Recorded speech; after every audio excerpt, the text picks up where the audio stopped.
మద్యం కేసు నిందితుల విడుదల సమయంలోనూ వైసీపీ నేతలు హల్చల్ చేశారు. కృష్ణమోహన్ రెడ్డి, ధనుంజయ రెడ్డి, బాలాజీ గోవిందప్పకు ఏసీబీ కోర్టు బెయిల్ ఇవ్వడంతో ఆదివారం ఉదయం విడుదల చేసేందుకు జైలు అధికారులు సిద్ధమయ్యారు.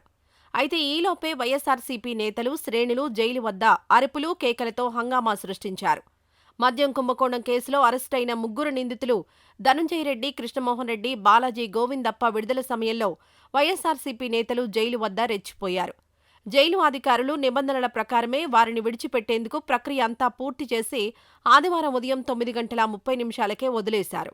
కానీ ఇంతలోపే వైఎస్సార్సీపీ నేతలు, శ్రేణులు వికృత చేష్టలతో అక్కడ ఉద్రిక్తతలు సృష్టించారు. అంబటి రాంబాబు, దేవినేని అవినాష్, నారాయణమూర్తి, వెల్లంపల్లి శ్రీనివాస్, మల్లాది విష్ణు, తలసిల రఘురాం, వారి అనుచరులు, విద్యార్థి సంఘం నేత రవిచంద్ర, వైఎస్సార్సీపీ లీగల్ సెల్ న్యాయవాదులు అరుపులు, కేకలతో జైలు ఎదుట గొడవ చేశారు.